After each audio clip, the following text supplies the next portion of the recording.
말씀 같이 보도록 하겠습니다. 오늘 같이 보실 하나님 말씀은 누가복음 3장 10절에서 20절까지 말씀. 누가복음 3장 10절에서 20절까지 말씀 함께 보도록 하겠습니다. 다 찾으신 줄 알고 앉으시 교독하겠습니다. 무리가 물어 이르되 그러면 우리가 무엇을 하리이까? 대답하여 이르되 옷 두 벌 있는 자는 옷 없는 자에게 나눠줄 것이요 먹을 것이 있는 자도 그렇게 할 것이니라 하고 세리들도 세례를 받고자 하여 와서 이르되 선생이여 우리는 무엇을 하리이까 하매 이르되 부관된 것 외에는 거두지 말라 하고 군인들도 물어 이르되 우리는 무엇을 하리이까 하매 이르되 사람에게 강탈하지 말며 거짓으로 고발하지 말고 받은 관료를 족한 줄로 알라 하니라. 백성들이 바라고 기다림으로 모든 사람들이 요한을 혹 그리스도신가 심중에 생각하니 요한이 모든 사람에게 대답하여 이르되 나는 물로 너희에게 세례를 베풀거니와 나보다 능력이 많으신 이가 오시나니 나는 그의 신발끈을 풀기도 감당하지 못하겠노라. 그는 성령과 불로 너희에게 세례를 베푸실 것이요 손에 키를 들고 자기의 타작마장을 정하게 하자 알곡은 모아 곡간에 들이고 쭉정이는 꺼지지 않는 불에 태우시리라. 또 그 밖에도 여러 가지로 권하여 백성에게 좋은 소식을 전하였으나 분봉왕 헤롯은 그의 동생의 아내 헤로디아의 일과 또 자기가 행한 모든 악한 일로 말미암아 요한에게 책망을 받고 같이 읽겠습니다. 그 위에 한 가지 악을 더하여 요한을 옥에 가두니라. 아멘. 아멘. 예, 오늘 말씀 가지고 회개에 합당한 열매를 맺으라. 회개에 합당한 열매를 맺으라 라는 제목으로 말씀 같이 나누도록 하겠습니다. 우리는 지난 부활주일 말씀에 이어서 누가복음 말씀을 좀 이어가려고 합니다. 누가복음 말씀 강해 가운데서 우리가 지지난주에 살펴보았던 것처럼 세례 요한이 세상에서 사역을 하면서 회개하라 천국이 가까웠느니라 라고 선포했고 사람들은 세례 요한에게 나와서 세례를 받으며 세례에 합당한 열매들을 맺으라는 세례 요한의 권면을 들었습니다. 그리고 오늘 본문에서는 그렇게 세례를 받으러 나온 자들에게 합당한 열매가 무엇인지에 대해서 구체적으로 설명해 주고 있는 것을 볼 수 있습니다. 우리가 지지난주에 나누었던 것처럼 세례라는 것은 그냥 단순히 죄를 회개함 받는 것이 아니라 하나님 앞에 믿음을 가지고 나와서 삶을 돌이킨 후에 내가 진정으로 회개했다는 증표로서 세례를 받는 겁니다. 세례를 받는다고 구원받는 것이 아니라 그 앞에 회개가 전제되었을 때 참된 세례의 능력들이 나타나는 거죠. 그래서 오늘 세례 요한은 사람들을 향해서 구체적으로 삶을 변화시켜야 된다고 선포하는 것을 볼 수 있습니다. 본문 10절 말씀에 보면 무리들이 세례 요한에게 우리는 무엇을 하여야 하리까? 라고 질문하는 것을 볼 수 있습니다. 그리고 연거푸 다른 사람들도 이와 같은 말로 자신의 삶을 돌이키겠다고 작정하는 것을 볼 수 있습니다. 이와 마찬가지로 우리의 삶에 있어서도 오늘 하나님 앞에 나오며 우리가 늘 물어야 될 것이 바로 이거라고 저는 믿습니다. 무리들이 말했던 것처럼 또한 세리가 말했던 것처럼 뿐만 아니라 군인들이 세례 요한에게 물었던 것처럼 그러면 우리가 무엇을 하여야 하겠습니까? 성경을 보며 하나님 말씀을 들으며 늘 질문해야 되는 것 중에 하나가 바로 이것입니다. 어떻게 하면 하나님께서 원하시는 대로 삶을 변화시켜 갈 수 있을까? 어떻게 하면 우리의 삶에 악들을 제하여 버리고 선을 행할 수 있을까? 하나님께서 나에게 지금 원하시는 삶의 변화는 무엇일까? 그리고 그 질문과 함께 우리는 그렇게 물었던 것을 행하고 실천하며 살아야 합니다. 그 과정을 성경에서 조직신앙에서 이렇게 말하죠. 성화, 예수 그리스도를 닮아가는 삶. 성화라는 것은 이 땅 가운데서 성도들이 추구해야 되는 삶이고 또한 끊임없이 노력해야 되는 삶 가운데 하나입니다. 분명 우리는 이 땅에서 온전하게 예수 그리스도를 닮아가는 영화, 완전 온전히 닮는 영화의 단계까지는 갈 수 없습니다. 그러나 성화, 조금 더 어제보다 내일이, 그리고 내일보다 그 다음 날이 더 예수를 닮아가는 모습으로 우리는 바뀌어 가야 되고 또 성장해 가야 합니다. 그러기 위해서 우리는 오늘 무리들이 했던 질문들을 늘 주님께 그리고 성경 안에서 찾아야 합니다. 저와 여러분이 오늘 말씀을 통해서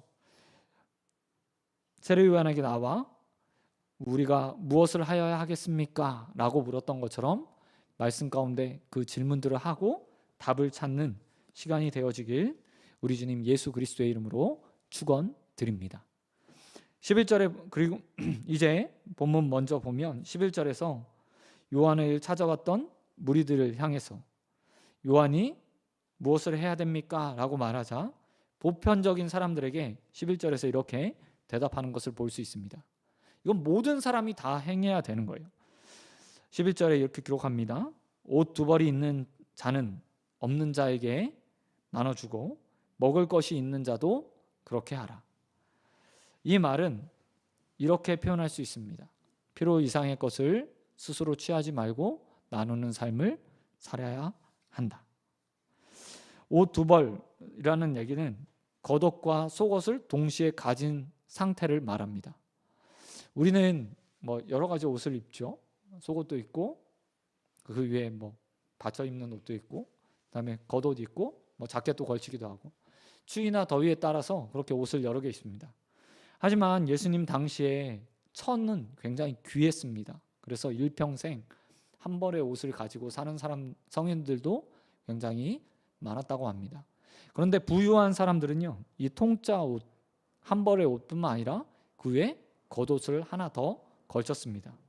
이 겉옷은 예비용이었어요. 왜냐하면 중동은 일교차가 굉장히 크기 때문에 낮에는 겉옷을 벗었다가 밤에 추워지면 겉옷을 입음으로 그 추위를 막는 용도를 사용했습니다.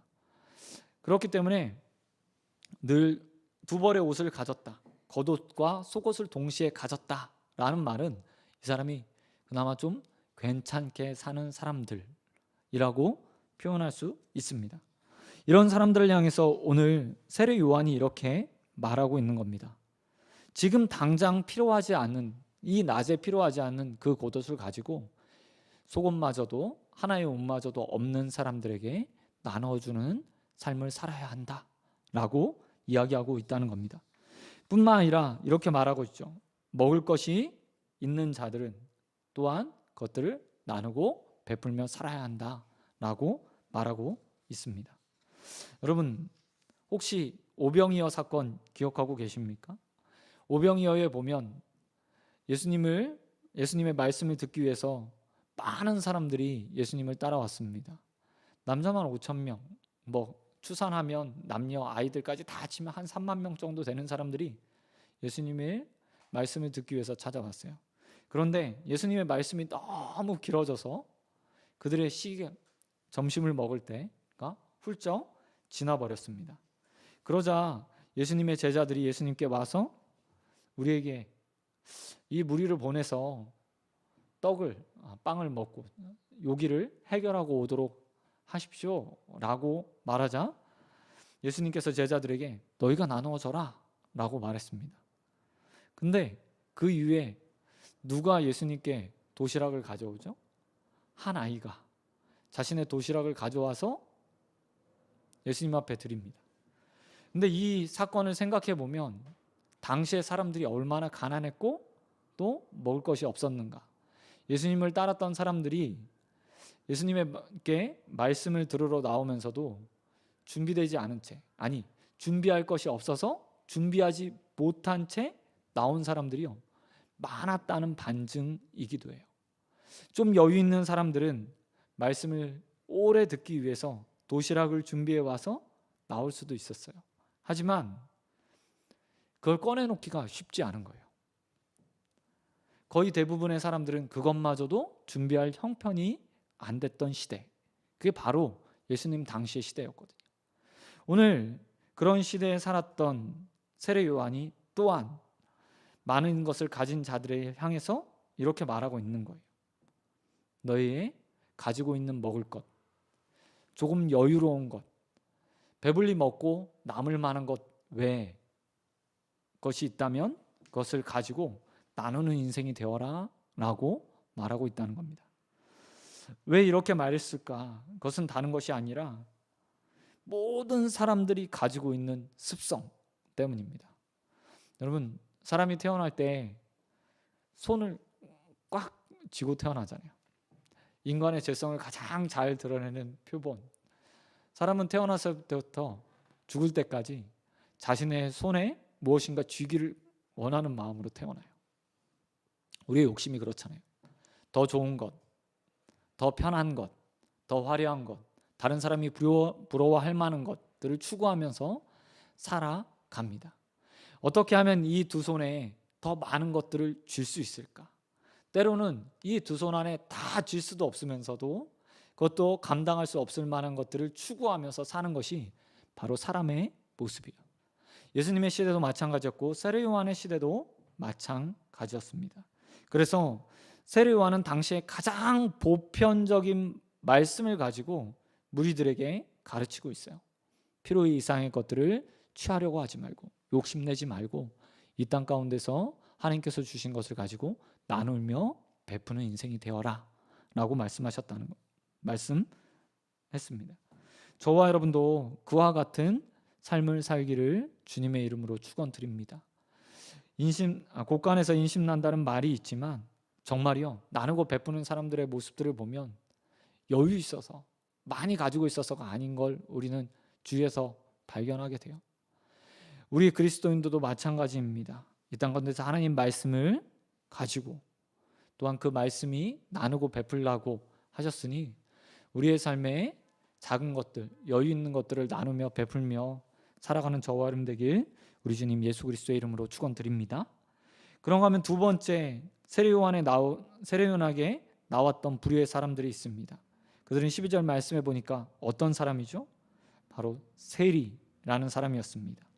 당시의 세리들은 창기와 죄인들과 같은 취급을 받았던, 사회에서 천대받던 사람들이었습니다. 그것은 그들의 직업 때문이 아니었습니다. 그들이 그 직업을 가지고 행하고 있던 행실 때문이었습니다. 그래서 세례 요한은 그들을 향해서 13절에 이렇게 말하고 있어요. 직업을 버려라. 세리들에게 직업을 버려라 라고 말하는 것이 아니라 뭐라고 이야기하죠? 부가된 것 외에는 거두지 마라. 부가된 것 외에는 거두지 마라 라고 말하고 있다는 겁니다. 사실 로마에선 세리들에게 세금을 거두라고 말하면서 일정량의 금액들을 정해줬습니다. 이 지역에서는 대충 얼마 걷어와야 돼, 이 정도는 걷어와야 돼 라는 하한선이 있었어요. 하한선. 그리고 세리들은 특별한 월급을 받지 않고 그 하한선에서 자신이 일정 부분을 더해서 착복, 어떻게 보면 월급으로 더 걷어서 이렇게 나누어 쓰는 것이 관례였다고 합니다. 보급을 주더라도, 혹시 정해진 보급을 받더라도 그들은 로마에서 정해준 세금보다 더 걷어서 그것들을 자신이 가졌어요. 근데 이게 마치 다단계 구조와 같았습니다. 많이 밑에 있는 하급 세리들, 그들이요 많이 걷는 거예요. 그래서 어떻게 하냐면 상급 세리들에게 상납을 합니다. 상급 세리들은 그 지역의 관료들이나 군인들이나 로마 사람들, 자신에게 힘이 될 만한 사람들에게 또 상납을 해요. 그렇게 한 지역을 담당했던 관리들이 자신의 분봉왕들에게, 로마에서 파견된 총리들에게 또 다시 상납을 합니다. 그리고 그렇게 한 나라에서 상납을 받았던, 한 지역을 다스리던 총리가 또 누구한테 상납할까요? 중앙 정치를 하고 있는 로마의 자신의 뒷배가 될 만한 정치 후원자들에게 상납을 하는 구조였어요. 그렇기 때문에 이 구조를 깨기가 굉장히 어려웠습니다. 왜냐하면 맨 밑단에 있는 세리들이 상납을 하지 않으면 세리장들이 그들을 자르거나 아니면 그들을 계속해서 쪼는 형태가 되었기 때문이에요. 그래서 세리들은 당연히 또한 어쩔 수 없이 사회적 구조 가운데서 자신이 거둬야 될 그 세금 이상의 것들을 거뒀습니다. 그리고 사람들은 그 모습을 보면서 로마의 군인들보다 세리들을 더 싫어하는 그런 상황에 놓이게 되었어요. 그런 세리를 향해서 오늘 세리요한이 이렇게 말하고 있는 겁니다. 고착화된 그 사회 관습들을 깨고 부당한 이득을 취하지 말고 그 가운데 삶을 변화시켜서 악과 대항하면서 싸워라. 관습을 깨고 악한 불의의 관습에 대항하면서 살아라 라고 말하고 있다는 겁니다.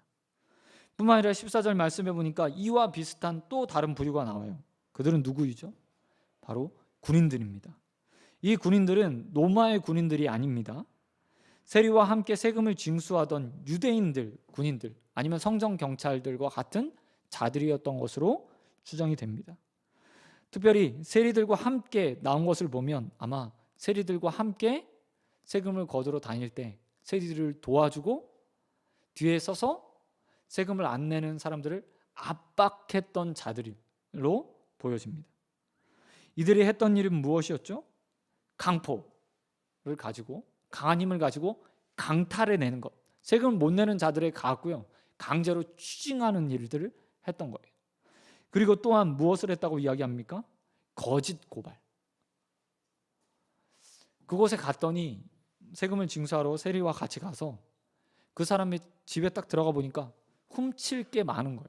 그러니까 빼앗을 게 너무나 많은 거예요. 딱 보고 어떻게 하냐면 당국에 신고를 합니다. 무슨 죄를 졌다. 아니면 이 사람이 무엇을 착복한 것 같다. 라고 거짓으로 고발을 해요. 그러면 어떻게 되냐면 당시의 로마법에 의하면 죄인이 되면 그 집안의 재산이 거의 몰수되는 형태가 되는 거예요. 뭐 어떻게 될까요?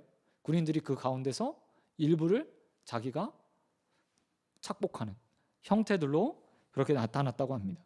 그래서 거짓 고발들이 만연했고 군인들은 그것을 통해서 이득을 취하는 형태들을 가지고 있었다는 거예요. 그런데 오늘 그 군인들을 향해서 세례 요한이 뭐라고 이야기하죠?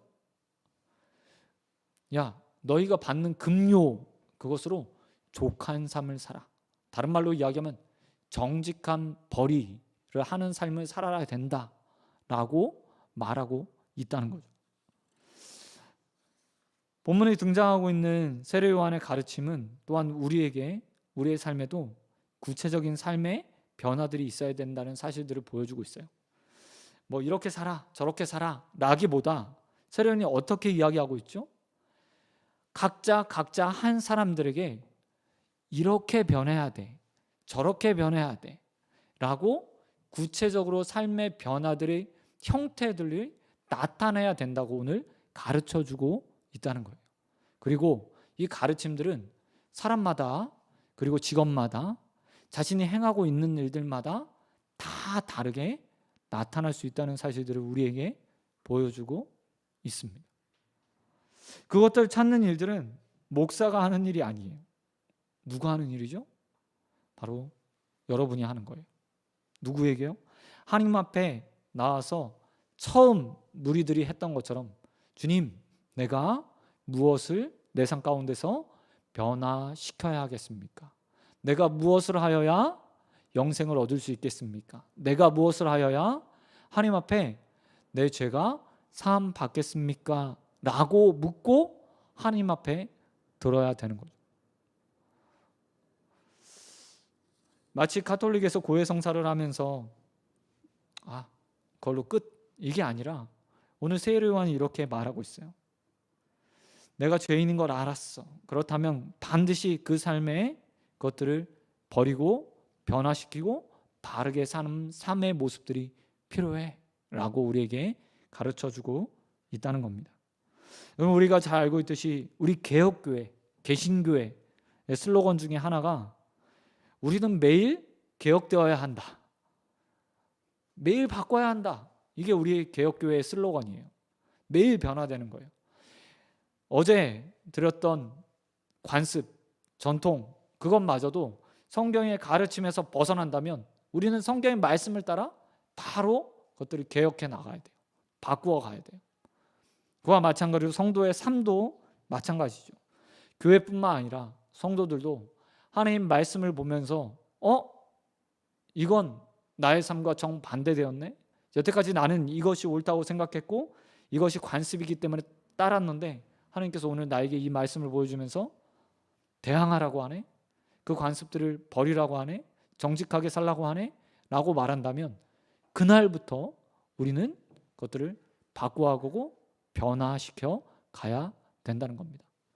여러분, 하나님께서 여러분에게 오늘 여러분 마음 가운데 무엇을 변화시켜야 될지 저는 이미 가르쳐 주셨을 거라고 생각합니다. 단지 문제는 무엇이죠? 그것을 받아들이고 내일 세상에 나가서 실천할 건가 아닌가. 내가 당당하게 그 가운데 행할 것인가 아닐까를 내가 결정해야 된다는 거예요. 사실 오늘 본문에 보면 무리들이, 세리들이, 군인들이 가르침을 받은 이후에 어떻게 살았는지에 대해서 훈 이야기는 전하고 있지 않아요. 우리 소위 말하는 열일견말로 남겨놓고 있어요. 그 이유는 무엇일까요?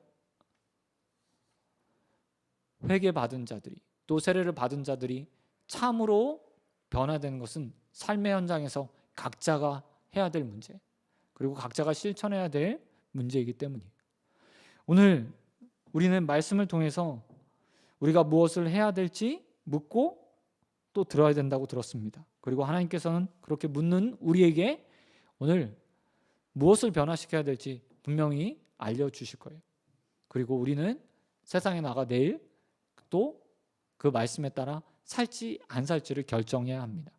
뭐 어떻게 사실지는 여러분의 문제이고 여러분이 결정하고 또 여러분과 하나님 관계 속에서 이루어질 것입니다.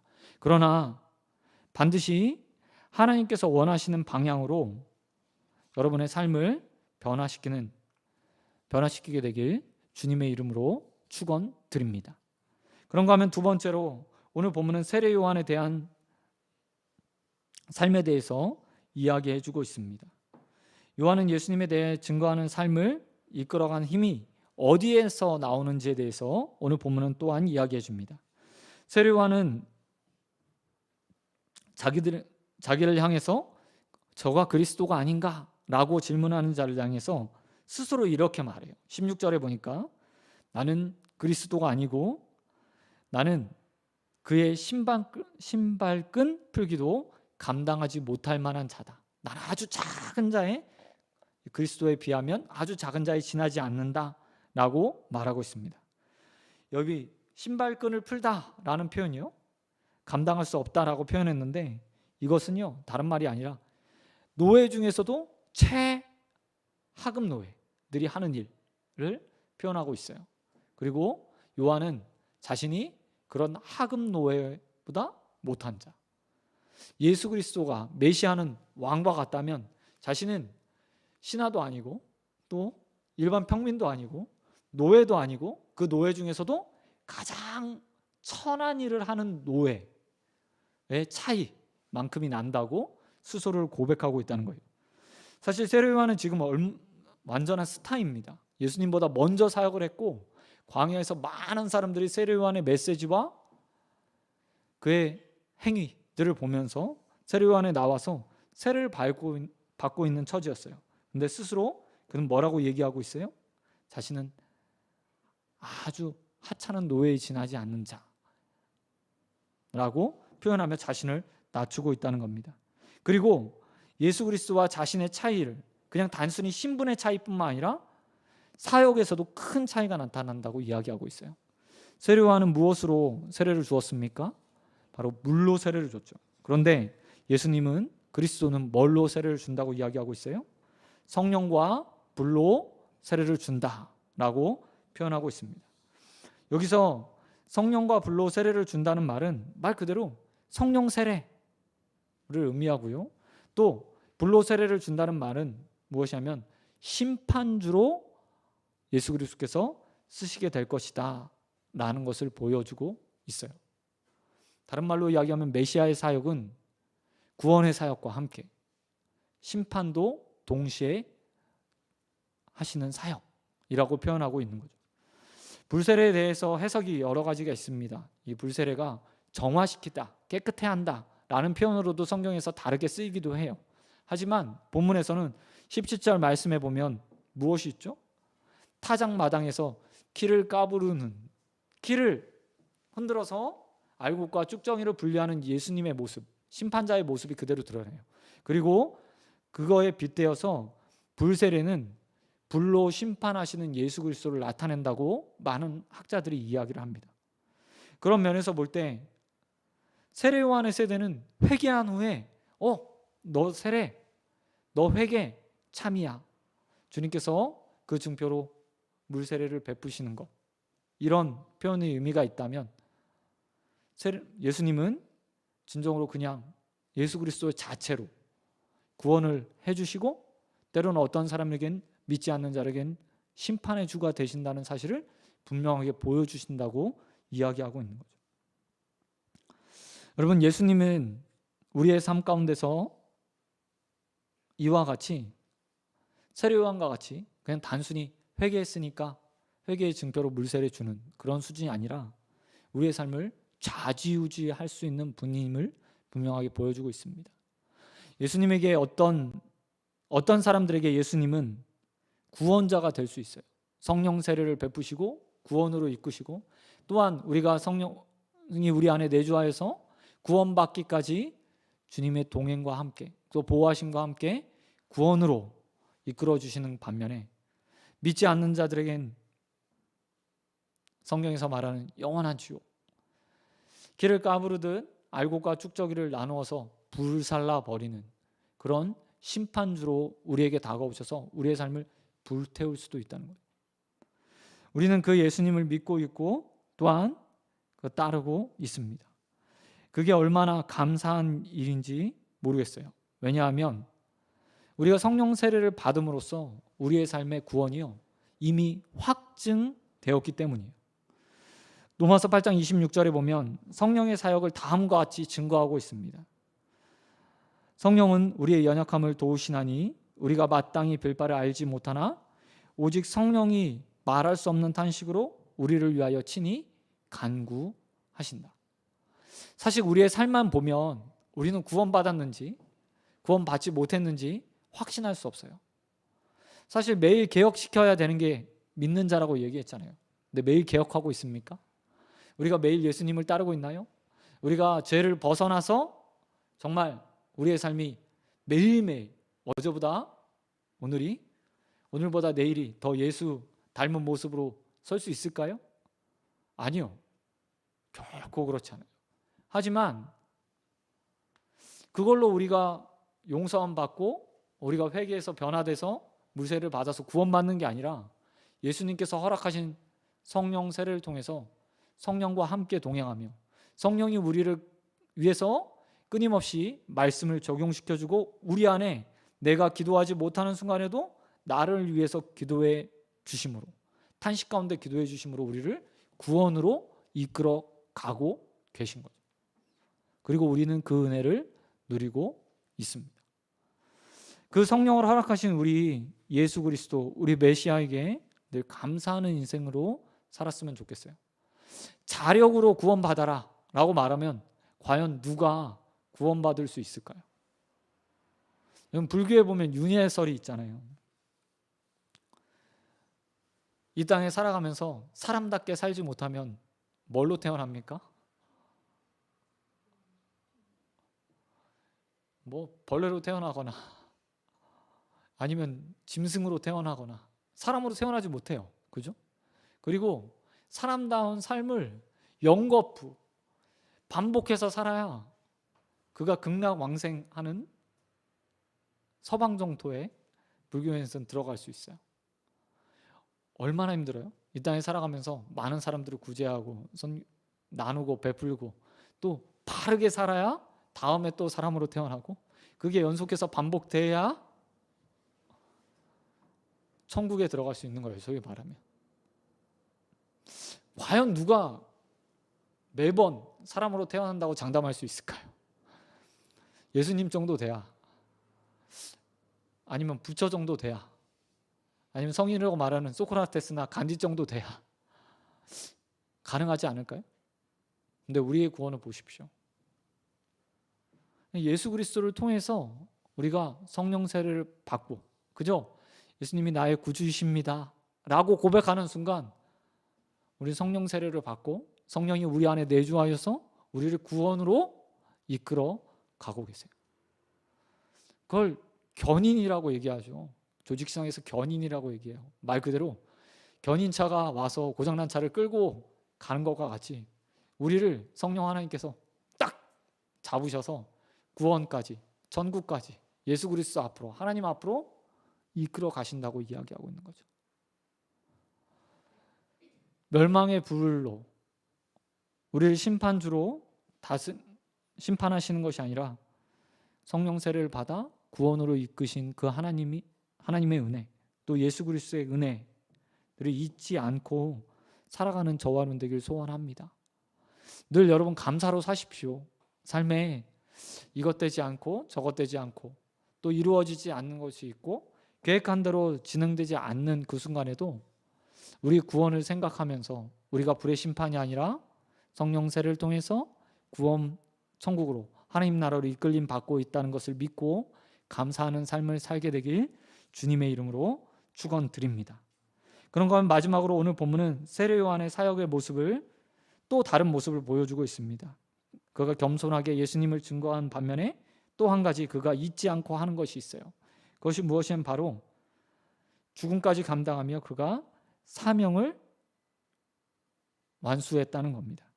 18절 말씀에 보면 세례 요한이 여러 가지로 백성들에게 권면했다고 이야기합니다. 아멘. 복음의 기쁜 소식들을 전하는 삶을 살았던 것 같아요. 근데 좋은 얘기만 했을까요? 아니에요. 회개하라 천국이 가까웠느니라. 세례 요한의 메시지의 핵심은 회개, 사람을 찌르는 말씀이었습니다. 너 죄인이잖아. 회개라는 게 오늘 본문에서는 기쁜 소식이라고 이야기해요. 왜냐하면 회개해야만 하나님 앞에 갈 수 있으니까.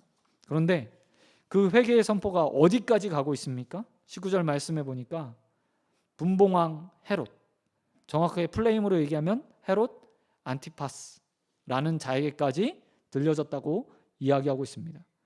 요한은 그에게 그의 악행을 드러내고 있어요. 그의 악행이 무엇이었냐면 다른 것이 아니라 그의 동생 빌립의 아내 헤로디아를 아내로 맞이하는 것이었습니다. 레위기 말씀에 보면 레위기 18장 16절과 20장 21절에 보면 동생의 아내를 동생이 죽지 않는 이상 취하는 것은 금하고 있어요. 형제의 아내들을 우리가 잘 알고 있듯이 형사취수제라고 해서 형의 아내가 죽으면 형이 죽으면 그 아내를 취해서 건사하는 것이 유대의 관습이고 율법이었어요. 하지만 그 모든 것들은 살아있는 동안에 행해서는 절대 안 되는 일이었죠. 근데 헤롯 안티파스가 자신의 동생의 아내를 뺏어서 아내로 삼았습니다. 뿐만 아니라 이렇게 불법적인 결혼을 하기 위해서 그는 불법적인 이혼도 했어요. 이미 아내가 있었는데 나타디안의 왕의 딸과 그는 이미 결혼했는데 헤로디아와 결혼하기 위해서 일부러 죄를 만들어서 이혼 증서를 써주고 아무 흠 없는 자신의 아내를 쫓아내버린 거예요. 그리고 나서 헤로디아를 아내로 맞이했죠. 그 헤롯의 죄를 요한이 지적했던 겁니다. 사실 한번 생각해 보십시오. 분봉왕, 이스라엘을 4개로 쪼개서 다스리는 분봉왕이라고 하지만 그는 왕이에요. 권세자고 권력자예요. 하지만 요한은 그런 권세자 앞에서도 당당하게 하나님 말씀을 증거하고 자신이 해야 되는 사명을 감당하는 자였다는 겁니다. 회개의 대상의 선포는 왕이든 천민이든 하인이든 상관없었어요. 그가 가지고 있는 사명에 따라서 모든 자에게 그는 그 말씀을 선포했습니다. 그리고 그 가운데 그가 죽음까지 감수해 가며 그 모든 것들을 하게 되는 것을 보게 돼요. 이후에 헤롯이 감옥에 갇힙니다. 본문 말씀은 한 가지 죄를 더해서 의로운 세례 요한을 헤롯이 감금했다라고 표현하지만 우리 세례 요한이 어떻게 죽은지 알고 계시죠? 살로메의 간청에 의해서 헤롯이 세례 요한을 사형시키라고 명령해요. 그래서 그의 목을 쟁반에다 가져다가 살로메에게 주죠. 그리고 살로메 자신의 엄마였던 헤로디아에게 갖다가 그 머리를 줘요. 근데 헤롯 안티파스가 살로메의 청을 받았을 때 사실 상으로 어떤 이야기든 들어주겠다고 말했던 그것을요 거절할 수 있었어요. 하지만 그렇게 하지 않죠. 왜요? 찔렸거든요. 세례 요한이 계속해서 자신의 죄를 지적하는, 자신의 잘못을 지적하는 것을 보면서 헤롯 마음에 불편함들이 있었던 거예요. 그래서 좋은 빌미거리라고 생각하며 살로메의 청을 들어줬고 세례 요한을 죽였던 거죠. 많은 백성들은 세례 요한에게 나와서 무엇을 해야 될까요? 라고 물으며 삶을 바꿔가는 반면에 어떤 사람, 아니 많은 것들을 가졌던 가장 큰 힘을 가졌던 왕이었던 헤롯은 어떻게 합니까? 그걸 거부하고 더 악한 죄를 지으며 죄를 짓게 되는 거 보게 돼요. 하지만 그 모든 상황을 예측할 수 있었던 세례 요한은 사명을요 감당하기를 주저하지 않는 사람이었어요. 왕의 잘못을 지적한다는 것은 결코 쉬운 일이 아닙니다. 여러분 만약에 직장에서 일하고 있는데 상사가 계속 잘못된 일을 하는 거예요. 거기 대고 사장한테 그건 옳지 않습니다 라고 말하는 게 쉽나요? 다음날 바로 제 색상은 없어지겠죠. 그게 세상이잖아요. 근데 왕정시대에 왕의 권세는 사장의 권세나 내 윗상사의 권세와 비교할 수 없잖아요. 세례 요한은 분명히 그 잘못들을 지적하면 자신의 행위를 입을 거라고 알고 있었을 거예요. 그럼에도 불구하고 멈추지 않고 그가 이 사역을 감당했던 것을 볼 수 있습니다. 저와 여러분도 그와 같이 하나님께서 주신 사명들을 잘 감당할 수 있는 자들이 되었으면 좋겠어요. 세례 요한과 같이 목숨까지도 하나님의 사명을 위해서 내어줄 수 있는 자들이 되길 소원합니다. 그렇다고 해서 세례 요한은 완전했냐? 아니에요. 여러분 세례 요한이 옥에 갇히고 나서 어떻게 하죠? 예수님에게 자신의 제자들을 보내요. 그래서 이렇게 말합니다. 내가 다른 메시아를 기다려야 되겠습니까? 어떻게 내가 정의로운 내가 하나님 말씀을 증거하는 내가 이렇게 어려움을 당하고 있죠? 당할 수 있죠? 라고 질문합니다. 그러자 예수님께서 자신이 행하고 있는 일들을 요한의 제자들에게 알려주고 요한의 제자들은 요한에게 가서 그 예수님의 전언을 다 전해줘요. 그리고 나서 세례 요한이 딱 처형당하거든요. 우리도 마찬가지인 것 같아요. 사명을 감당하는 데 있어서 의문점이 생길 때가 있어요. 이게 맞나? 이걸 행하면 내가 분명히 해당하는데 그러면 하나님이 좀 어떻게 해줘야 되는 거 아니야? 때로는 정말 그게 정당하고 하나님 말씀에 옳다고 생각해서 어떤 일을 딱 버렸는데 오히려 하나님의 도움은 없고 나만 더 어려워지는 상황에 놓일 수 있어요. 그러나 기억하십시오. 그 순간에도 하나님께서 그것들을 감당할 힘을 주실 것이고 또 그것이 옳다면 그것이 맞다면 하나님께서 분명히 그 삶 가운데 죽음마저도 어쩌면 요한처럼 죽음마저도 감당할 힘을 주실 겁니다. 그 사실들을 믿고 여러분 이 땅 가운데서 주님께서 주시는 사명을 세례 요한과 같이 감당할 수 있는 저와 여러분 되길 우리 주님 예수 그리스도의 이름으로 축원드립니다. 말씀 맺도록 하겠습니다. 우리는 예수님을 믿고 성령 세대를 받아서 살아가고 있습니다. 성령과 함께 동행하고 있어요. 비록 우리의 삶이 세례 요한에게 나왔던 사람들처럼 매일 뭐가 잘못됐나요? 라고 말하며 다음날 또 고치고 그거를 무한히 반복하는 삶은 아닐지 모르겠지만 성령께서 우리 안에 계셔서 우리를 위해서 탄식하시고 이끌어 가시면서 결국에는 우리를 변화시켜서 하나님 나라에 들어가기에 합당한 자들로 점점 만들어 가게 하실 거예요. 어쩌면 믿음을 가진 순간부터 주님 앞에 가는 우리 인생의 마지막 호흡이 끝나는 그날까지 우리는 단 1 정도밖에 변하지 않을 수도 있어요. 하지만 걱정하지 마세요. 성령님께서 이미 우리 안에 계셔서 우리를 구원해 주시기로 작정하셨고 이끌어 가실 거예요. 하지만 우리는 그것만 믿고 살아가는 사람들이 아닙니다. 끊임없이 세례요한에게 나왔던 사람들처럼 오늘 주님 내가 무엇을 하여야 하겠습니까? 내가 무엇을 변화시켜야겠습니까? 내가 어떤 것을 하여야 하나님이 기뻐하시겠습니까? 라고 물으면서 살아야 돼요. 오늘 하루의 삶이 그런 물음이 있는 삶이 되었으면 좋겠습니다.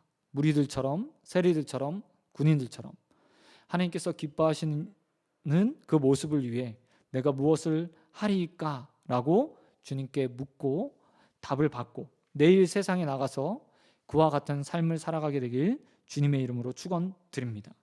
뿐만 아니라 여러분 주님께서 맡겨주신 사명을 세상에서 잘 감당할 수 있게 되길 소원합니다. 권력 앞에서도 당당해지십시오. 권세 앞에서도 당당해지십시오. 세상의 불의 앞에서 하나님 말씀이라면 그것을 지키기 위해서 때로는 불편함도 감수해야 되고 불이익도 감수해야 되고 사명 자신의 목숨을 내어 놓을 수도 있어야 합니다. 감당할 수 있는 힘은 나에게 있지는 않잖아요. 하나님께서 주실 겁니다. 세례 요한이 그랬던 것처럼 주님의 말씀으로 그를 붙잡아 주셔서 죽음의 순간까지 의연하게 그것들을 감당할 수 있게 하셨던 것처럼 우리에게도 똑같이 하실 거예요. 그 하나님을 믿고 여러분 세상에서 주님께서 주시는 사명들을 감당하며 기쁨으로 살아가는 저와 여러분의 삶이 되길 우리 주님 예수 그리스도의 이름으로 축원드립니다. 시간 기도하도록 하겠습니다. 하나님 아버지 감사합니다. 우리를 사랑하시고 오늘도 이 자리에 부르셔서 주님 말씀 듣게 하신 하나님 너무나 감사드립니다. 하나님 우리가 우리의 삶에 회개에 합당한 열매를 맺어가는 자들 되기 소원합니다. 우리가 무엇을 해야 될지 주님께서 알게 하시고 깨닫게 하시고 매일매일 우리의 삶을 개혁하여 예수 닮아가는 인생들이 되어질 수 있도록 은혜 베풀어 주시옵소서. 또한 세례 요한처럼 사명을 감당하기에 부족함이 없는 자들 되게 하여 주시옵소서. 성령 하나님께서 이미 우리를 구원으로 이끌어 주시고 또 확증해 주셨사오니 그 가운데 감사로 살아가게 하여 주시옵시고 하나님의 일들을 감당하며 이 땅 가운데서 요한과 같이 목숨까지도 바쳐 주님을 따르며 주님의 일을 감당하는 하나님의 예수 그리스도의 제자들로 서거할 수 있도록 은혜 베풀어 주시옵소서.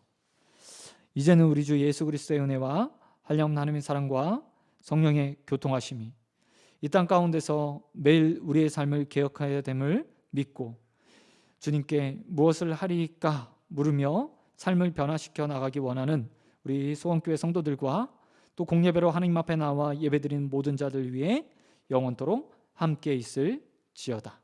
아멘. 감사합니다. 예배 마쳤습니다.